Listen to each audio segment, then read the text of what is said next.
రిపోర్టర్లుగా, photo జర్నలిస్టుగా, video జర్నలిస్టుగా, అదేవిధంగా బ్యూరోలుగా ఈ రకంగా వివిధ హోదాల్లో ఉన్నటువంటి జర్నలిస్టులు కూడా నిత్యం ఏదో ఒక పని ఒత్తిడిలో నిత్యం బిజీలో ఉన్నటువంటి జర్నలిస్టుల కోసం మనం ప్రతి ఏటా కూడా 2 సార్లు స్పోర్ట్స్ నిర్వహిస్తున్నాము. 1 జనవరి అదేవిధంగా 15 ఆగస్టు ఈ రెండుతో పాటుగా దళితుల మెమోరియల్ స్పోర్ట్స్ మీట్ నిర్వహిస్తున్నాము. దాంతో పాటుగా మధ్యలో ఏదైనా స్మారక క్రీడా పోటీలు కూడా నిర్వహిస్తూ క్రీడా స్ఫూర్తిని చాటుకున్నటువంటి పరిస్థితి కనబడుతుంది. అయితే నిత్యం వర్క్ బిజీలో చెస్ట్ కూడా ఉన్నటువంటి జర్నలిస్ట్ చాలా ఆనందంగా ఉన్నారు. దీని నుంచి కొంత ఉపశమనం ఉండడం కలిగించేందుకు ఈ స్పోర్ట్స్ మీట్ నిర్వహిస్తా ఉన్నాము. అయితే గత ఏడాది నుంచి కొత్తగా మహిళల కోసము మహిళా దినోత్సవాన్ని మనం ఏర్పాటు చేశాము. అయితే యాజ్ యూజువల్గా ప్రతిసారి కూడా మనం ఇక్కడ హిందూ, ముస్లిం, క్రిస్టియన్ 3 మతాలకు సంబంధించి మతాభిప్రాయము భేదాలు లేకుండా అన్ని మతాలకు సామరస్యపూర్వకంగా మనం ఇక్కడ ఈవెంట్ నిర్వహిస్తున్నాము. ఇందులో భాగంగా ప్రతి ఏటా వినాయక చవితి ఉత్సవాలు ఇక్కడ ఘనంగా నిర్వహిస్తున్నాము. ఇందులో అందరు జర్నలిస్టులు పాల్గొంటున్నారు. దాంతో పాటుగా ఇక్కడ ఎవ్రీ ఇయర్ ఇఫ్తార్ విందు అంటే ముస్లిం జర్నలిస్టుల కోసము ప్రతి ఏటా రంజాన్ మాసంలో ఇక్కడ ఇఫ్తార్ విందు కూడా ఏర్పాటు చేసినటువంటి పరిస్థితి. దాంతో పాటుగా క్రైస్తవ సోదరులు కూడా మన జర్నలిస్టులు చాలా మంది ఉన్నారు. వీరి కోసమని ప్రతి ఏటా మనము క్రిస్మస్ వేడుకలు కూడా డిసెంబర్లో నిర్వహిస్తున్నాము. ఈ రకంగా ప్రతి మతాలకు అతీతంగా మత సామరస్యానికి ప్రతీకగా ఆ జర్నలిస్టులు ఇక్కడ సోదర భావంతో కార్యక్రమాలు నిర్వహిస్తున్నారు. ఇందులో భాగంగా గత ఏడాది నుంచి మహిళా దినోత్సవం నిర్వహిస్తున్నాము. మహిళా జర్నలిస్టులు కూడా నిజామాబాద్ జిల్లాలో చాలా మంది ఎంతో పోతున్నారు. గతంలో ఒకరిద్దరు మహిళా జర్నలిస్టులు కనిపిస్తే చాలా అరుదుగా ఉండేది. ఎందుకంటే హైదరాబాద్లో చాలా పోటీపడి మహిళలు పట్టుకొని ఎలక్ట్రైడ్ అయితే రిక్రూట్ అయితే చాలా ఊరుకోవడం ఉప్పులు పడుతుందో కవరేజ్ చేయాలని బీఏపీల టూర్స్ కావచ్చు, ప్రోగ్రామ్స్ కావచ్చు చూస్తుంటాం ఆ విషయాలని.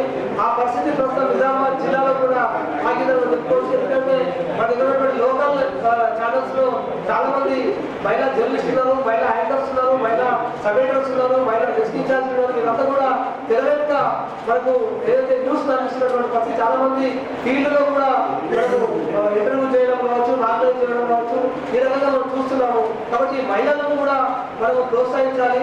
అన్ని రంగాల్లో చూసుకుంటున్నటువంటి మహిళలను జర్నలిజంలో కూడా ప్రోత్సహించాలనే ఉద్దేశంతో ఈ మహిళా దినోత్సవ వేడుకలకు గత ఏడాది నుంచే ప్రెస్ క్లబ్ సంకల్పించింది. ఇందులో భాగంగా ప్రతి ఏటా కూడా వారిని పిలిచి గౌరవంగా వారిని సన్మానించడం ఒక బాధ్యతగా మేము భావించాము. అందులో భాగంగానే ప్రతి ఏటా ఈ కార్యక్రమం నిర్వహిస్తున్నాము. మనకు మన మహిళా జర్నలిస్ట్ ఎవరైనా మాట్లాడే వస్తే ఒక నిమిషం మీరు మాట్లాడిన తర్వాత గెస్ట్తో మాట్లాడండి.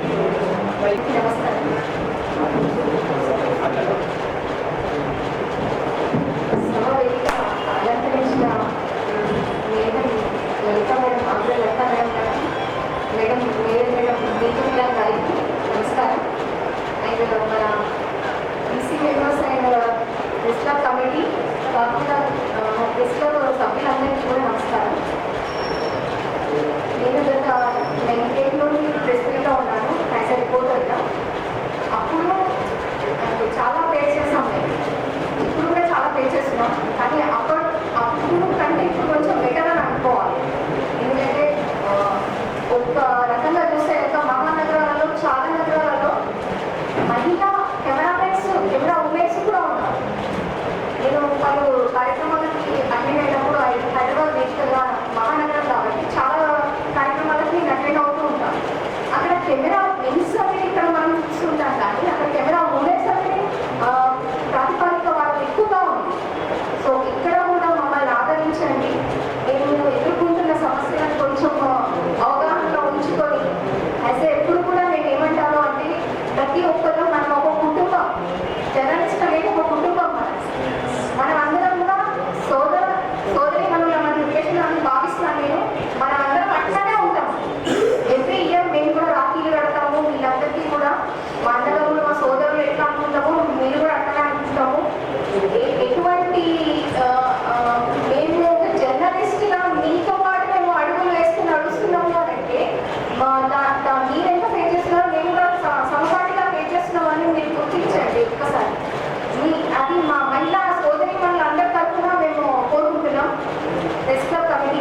రాష్ట్ర మహిళా దినోత్సవం వేడుకలు నిర్వహిస్తున్నారు.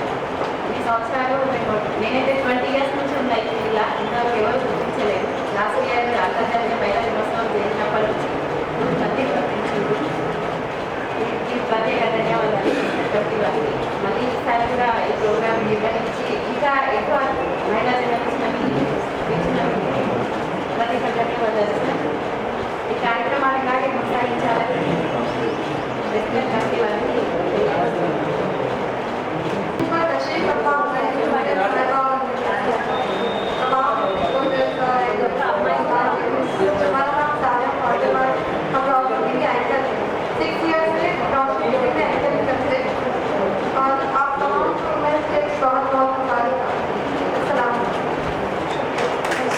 నేను ఇంకా కార్యక్రమంలో భాగంగా ప్రెస్ అధ్యక్షుడు రామకృష్ణ మాట్లాడుతున్నారు. ఆధ్వర్యంలో మహిళా దినోత్సవ వేడుకలకు ఇచ్చేసిన ముఖ్య అతిథి నగర మేయర్ ధర్మ నీతిరం గారికి, మాజీ ఎమ్మెల్యే మాజీ ఎమ్మెల్సీ ఆప్ల లలిత గారికి, తోటి మహిళా జర్నలిస్టు మిత్రులందరికీ, సోదరిమణులకు సోదరులకు అందరికీ స్వాగతం సుస్వాగతం. నిజామాబాద్ తహసీల్దార్ ఆధ్వర్యంలో ప్రతి ఏడాది మహిళా దినోత్సవాన్ని నిర్వహించాలని కదా ఇది మా ఆయాలో రెండవసారి. అంతకుముందు కార్యవర్గం ఒకసారి నిర్వహించారు. అదేవిధంగా మేము ఇక్కడ నిర్వహించే ఉత్సవాలను ఇదివరకు కూడా వినాయక ఉత్సవాలకు ఆహ్వానించడం జరిగింది. కొందరు మాత్రం పాల్గొన్నారు. ఈసారి నుంచి జరిగే ఏ ఉత్సవాలకైనా మిమ్మల్ని కూడా ఆహ్వానించాలని నిర్ణయిస్తాం ఈసారి ఖచ్చితంగా. ఇంకోటి ఏంటంటే ఇప్పుడు మేడం సోనియా గారు అన్నారు, మాకు ఇక్కడ సమాచారం లేకుంటే మేము ఓన్లీ టెస్టుల పరిమితం కాబట్టి మీ ఇక్కడ ఏం జరుగుతున్నాయి, ఏ ఈవెంట్లు ఎవరు వస్తున్నారన్న తెలియదని అన్నారు కాబట్టి ఇది ఒక మంచి ఆలోచన. అందుకే ఇక్కడ ఉన్న మహిళా జర్నలిస్ట్ అందరికీ ప్రెస్ క్లబ్లో అందరికీ సభ్యత్వాన్ని ఫస్ట్ అయితే అందరూ యాడ్ చేసి మీకు సమాచారం ముందు చేయించాలని కార్యవర్గంలో నిర్ణయించి ఈరోజే దాదాపు ఈ రోజు అందరికీ మీకు క్లబ్లో సభ్యత్వం కలిగించే విధంగా చూస్తామని మా కోరిక. అదేవిధంగా ప్రెస్ క్లబ్ ఆధ్వర్యంలో జరిగే ఈ 15th ఆగస్ట్ వేడుకలకు మేము మరోసారి ఆహ్వానిస్తాం. ఇవి ప్రతిసారి మేము అక్కడ క్రీడలు నిర్వహించడం జరుగుతుంది. ఈసారి ఇండోర్ గేమ్స్ అయినా మీ కోరిక నుంచి ఎటువంటి క్రీడలు నిర్వహిస్తాం. ఇప్పుడు ఇంకో అవకాశం ఉంది. అదేవిధంగా రంజాన్ వేడుకలని మేడం అది ఎవరైనా రంజాన్ వేడుకలు ముందే అతిథుల్లో ఉంటాయి. దాని తర్వాత వినాయక వేడుకలు కూడా ఖచ్చితంగా అందరినీ ఆహ్వానిస్తాం. ఈ అందరినీ మా ప్రెస్ క్లబ్లో తోటి రిపోర్టర్లను భాగస్వామ్యం చేసి ఆహ్వానిస్తాం. మీ వీలును బట్టి మీరు వచ్చే అవకాశాన్ని బట్టి మా కమిటీకి తెలియజేస్తే ప్రతి కార్యక్రమంలో మనం ఇన్వాల్వ్ చేయాలని కోరిక మా కమిటీ తరఫున ఈసారి నెరవేరుస్తాం. జర్నలిస్టులకు మాకు మీకు తేడా ఏం లేదు. జస్ట్ మీరు డెస్క్లో పనిచేస్తుండొచ్చు, మేము గ్రౌండ్లో ఉండొచ్చు. నిజామాబాద్లో ఫస్ట్ బయటకు వచ్చి పనిచేసిన జర్నలిస్టులు తక్కువ. ఒక అంటే నేను వీళ్ళకి వచ్చేసరికి రమాదేవి మేడం ఒకసారు అప్పటికి నాకు తెలిసిన అప్పటికి, తర్వాత మళ్ళా సేమ్ సంగీత మేడం. అంటే ఇక్కడ కూడా బయటకు వస్తే వాళ్ళకు కూడా కష్ట నష్టాలు ఏమని తెలుస్తాయి. బట్ ఇక్కడ ఏమన్నా ఉంటే ఎంకరేజ్ చేయడానికి కానీ ఇక్కడ ఉన్న లోకల్ ఛానల్ కానీ లోకల్ ఉన్న వాళ్ళు కానీ ఎంకరేజ్ చేయడానికి ఎప్పుడు సిద్ధంగానే ఉన్నాం. ఈ మహిళ అందరికీ సమాన హక్కుల కోసమని జరుగుతున్న ఈ కార్యక్రమంలో పాల్గొంటున్న ముఖ్య అతిథులు వీళ్ళందరూ కూడా మీ అందరికీ ఎంకరేజ్ చేయడానికి ఇటువంటి కార్యక్రమాలను మేము ప్రతిసారి నిర్వహిస్తాం. ఇక ముందు ప్రతి వేడుకలో మహిళలను ముఖ్యంగా మీ అందరినీ భాగస్వామ్యం చేయాలని కోరుకుంటున్నాం. Thank you. మాత్రమే మనకు కనిపించేది. పొద్దు అంటే పైసా రమాదేవి ప్రొడక్షన్ ఆఫ్ జర్నలిస్ట్ గా ఇండస్ట్రీగా మనకు ఉండేది.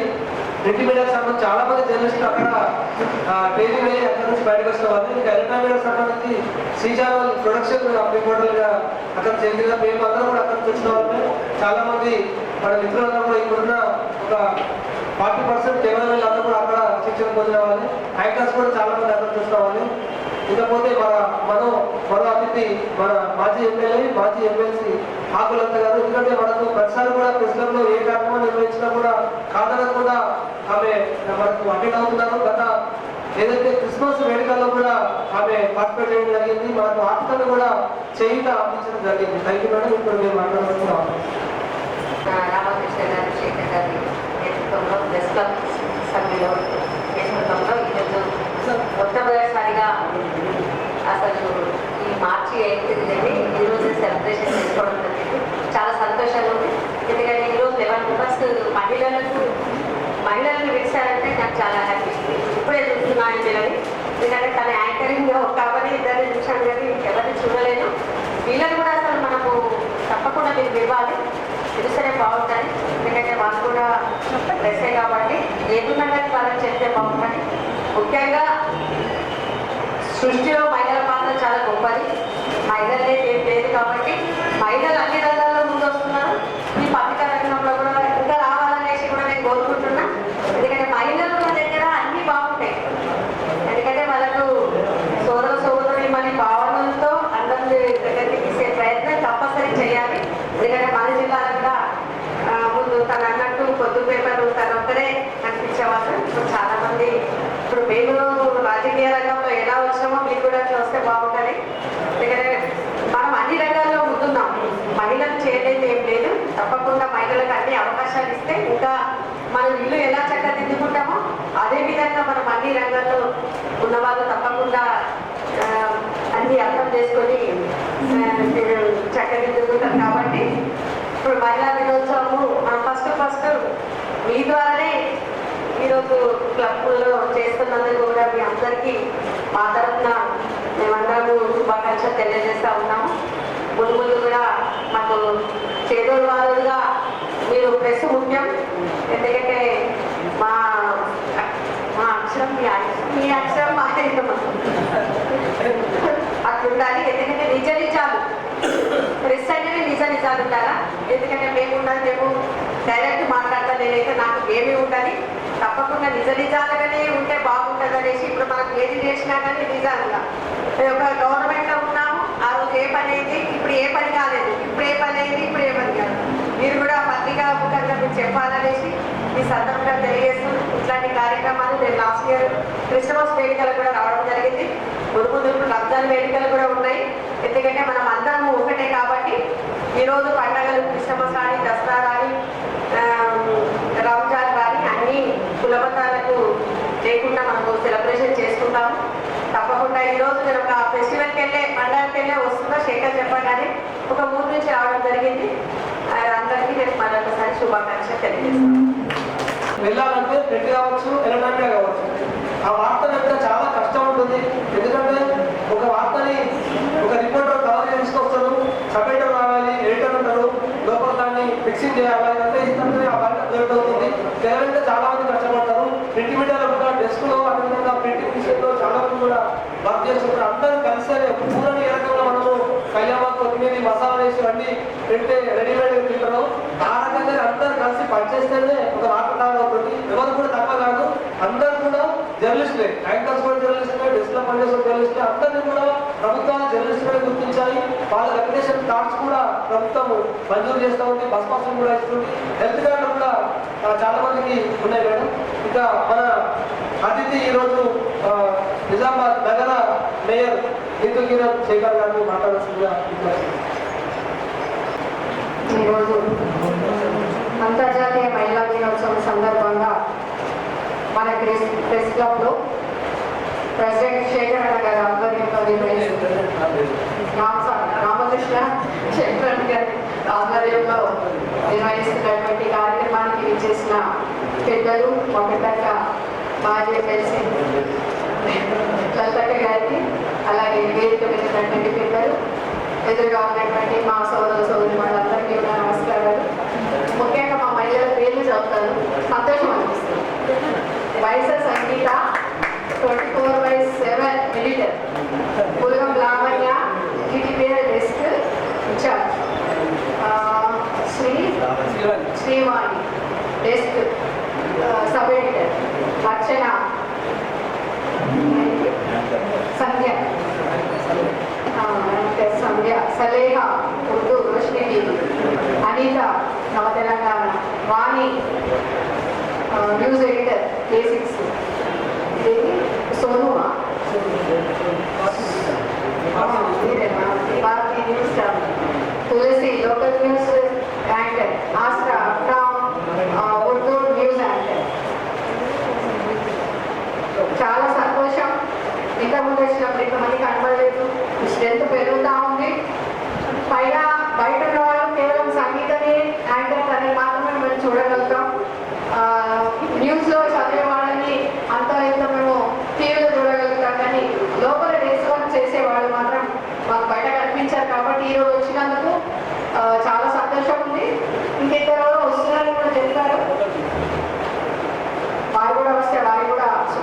తెలియజేయండి.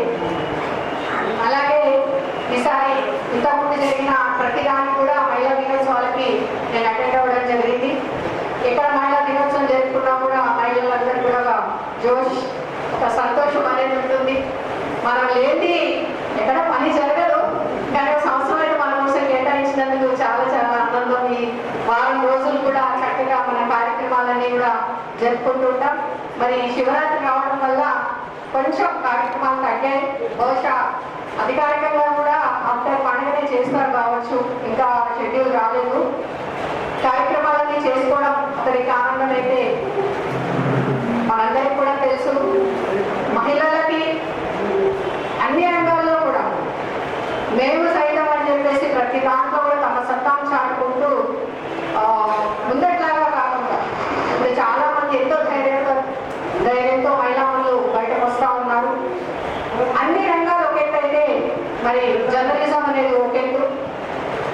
ఎక్కడ తప్పులు ఏది జరిగినా ఏది నిజాలను బయటకు తీసుకురావాలి అని అంటే మగవారితో పాటుగా అంత ధైర్యంగా అన్ని ఒడిదుడుకులను అక్కడ ఉన్నటువంటి ఆ సరౌండింగ్స్ ని, ఆ యొక్క వాతావరణ పరిస్థితులను కూడా అన్నిటినీ తట్టుకుంటూ మీరు కూడా వారితో సమానంగా న్యూస్ ని తీసుకురావడం, వాటిని ప్రజెంట్ చేయడం, డెస్క్లు అన్నింటినీ తయారు చేయడం, ఎడిటింగ్ చేయడం, ఇవన్నీ కూడా మీరందరూ కూడా చేయగలుగుతున్నారంటే నిజంగా మీ అందరూ కూడా హ్యాట్స్ ఆఫ్. చాలా ఎంతో దాంట్లో శ్రమ ఉంటుంది. ఇప్పుడు ఒక వైద్యుడు తను ఒక ఆపరేషన్ చేస్తున్నాడు అని అంటే దట్స్ ఓకే, లేదా ఇంకొక టీచర్ ఒక పాట చెప్తున్నారంటే అది ఓకే. కానీ న్యూస్ ఒకరు తీసుకొచ్చి దాన్ని సబ్మిట్ చేసి అది కరెక్ట్గా బయటకు రావాలి అంటే దాని వెనకాల ఉన్నంత కష్టం అంత ఇంకా. ఎందుకంటే ఇది ప్రజలకు డైరెక్ట్ గా చేరవేసే ప్రక్రియ. అది నిజమే అయ్యి ఉండాలి, అది కరెక్ట్ గా అయ్యి ఉండాలి, ప్రజల వరకు తీసుకెళ్ళాలి అంటే అది 100% కరెక్ట్ గా నిజాయితీగా ఉండాలి. కాబట్టి దాని వెనకాల మీరు పడే శ్రమ చాలా ఎక్కువగా ఉంటుంది. అందులో మహిళలు మీరు కూడా అంత పోటీ ఇచ్చి చేయగలుగుతున్నారు అని అంటే నిజంగా మీ అందరికి కూడా మనస్ఫూర్తిగా నేను అభినందిస్తా ఉన్నాను. మరి ఇవన్నీ ఒకటైతే మరి మహిళలకి అన్ని రంగాల్లో కూడా ఒడిదుడుకులు ఉన్నాయి, చిన్న చూపు కూడా ఉంది. కొన్ని సందర్భాల్లో అన్నీ కూడా మనము ఫేస్ చేయాల్సి ఉంటుంది. మీరు ఇప్పుడు కూడా చెప్పారు, మమ్మల్ని గుర్తించండి, మమ్మల్ని అన్నింటితో పిలవండి. మేడం చెప్పారు ప్రతి దాంట్లో కూడా మమ్మల్ని ఇన్వాల్వ్ చేయండి. ఇది ప్రతి దాంట్లో కూడా జరుగుతూ ఉంది. ఏ డిపార్ట్మెంట్లో అయినా కూడా ఆ ఒక్క చిన్న వెలితి అనేది తప్పకుండా వినపడుతుంది. ఎందుకంటే ఎన్నో డిపార్ట్మెంట్స్ ప్రోగ్రామ్స్లలో మేము అటెండ్ అవుతూ ఉంటాం. ప్రతి దగ్గర కూడా తప్పకుండా ఎవరో ఒకరు ఈ మాట మాత్రం అంటారు, మాకు కూడా సమన్యాయం కావాలి, మమ్మల్ని కూడా మీతో పాటుగా సమానంగా చూడండి. మరి ఎందుకు మనం సమానత్వాన్ని మనం చూడలేకపోతున్నాం మన సమాజంలో? మహిళల పట్ల ఇంకా ఆ కొంచెం వెళ్తే ఎందుకు ఉంటుంది అనేది మన అందరం కూడా ఆలోచించాలి. కేవలం వాళ్ళే కాదు, మనం కూడా ఆలోచించాలి, వాళ్ళు కూడా ఆలోచించాలి. ఆలోచన మన ఇద్దరిని కూడా కలిస్తే అవును ఈ విధంగా జరిగింది, దీన్ని సర్దిద్దుకుందాం అని వాళ్ళు మనము సర్దిద్దుకుంటూ ఒకరిని అడ్జస్ట్ చేసుకుంటూ అర్థం చేసుకుంటూ ముందుకెళ్తే ఆ కొంచెం వెలికి కూడా పోయి ఆ సమానత్వం అనేది తప్పకుండా వచ్చే అవకాశం ఉంటుంది. అన్నిట్లోనూ కూడా మనం పోటీ పడకపోవచ్చు. ఒక రెండు అంశాల్లో మనం వెనకటి తగ్గినా 100% వాళ్ళతో పాటుగా మనం పోటీ పడడానికి అందరూ కూడా ఈ రోజుల్లో మహిళలు ప్రతి దాంట్లో కూడా దేంట్లో తగ్గేదే లేదనే విధంగానే బాగా గట్టి పోటీ ఇస్తున్నారు.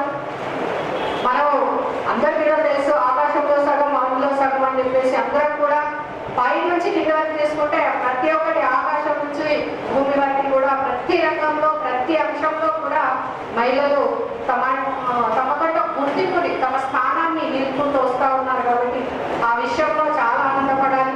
కేవలం వంటింటికి విలాస వస్తువుకే అనుకున్న ఆ సమయం నుంచి ఈ దశాబ్దాల కొద్ది మారుతున్న ఈ ఏవైతే మన పరిస్థితులు ఉన్నాయో వాటికి అనుగుణంగా మహిళ తనను తాను రిపేర్ చేసుకుంటాము. ఈ విధంగా ఒక చరిత్ర చూసి ఒక చరిత్ర చదివి ఎంతో మంది మనకు చాలా మంది ఇన్స్పిరేషన్ కథలు ఉన్నాయి. ఒక సావిత్రిబాయి పూలే గారిని తీసుకున్నా, ఒక రమాబాయి గారిని తీసుకున్నా, వారందరి జీవితాలను కూడా చూస్తుంటే అప్పుడు ఏముండే వాళ్ళని అని చెప్పేసి అంత తెలియాలి. ఒక చాక లైలమ్మని కూడా తీసుకుంటే ఆమె దగ్గర ఏం వస్తువులు ఉండేవి, ఆ ఉన్న ఆ కట్టెల చాటలతోనే కొట్టి వాళ్ళు పారద్రోలింది అంటే ఆ ధైర్యం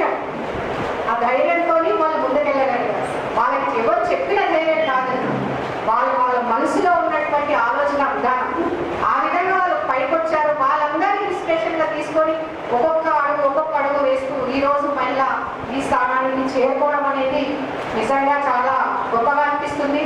ఇందులో ఒక విషయం మనం కూడా ఒప్పుకోవాలి, ఎంత చేసినా మన వెనకాల వాళ్ళ సపోర్ట్ కూడా ఉంది మనకి.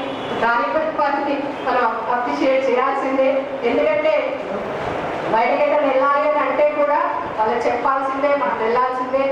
వాళ్ళు కూడా దానికి అనుగుణంగా మనకి టీచడమో చేయడమో చిన్న హెల్ప్ ఏదో ఒకటి ఉంటుంది వాళ్ళకు. ఆ సపోర్ట్ తోని మనం ఇంకా ముందుకు వెళ్ళే దారులను వెతుక్కుంటూ ఇక్కడే ఆగిపోకుండా ఇంకా ముందు వచ్చే అంతర్జాతీయ మహిళా దినోత్సవాలకి ఇంకా గొప్ప, మీరు కూడా మీ పొజిషన్లో ఇంకా పెద్ద పొజిషన్లోకి వెళ్ళండి. Wish you all the best. మీ అందరికీ కూడా ఇంకా చాలా మంది వచ్చే దాంట్లో కూడా ఇంకొక 10 మంది కూడా పెరగాలి. ఇందులో నేను మనస్ఫూర్తిగా అది కోరుకుంటా ఉన్నాను.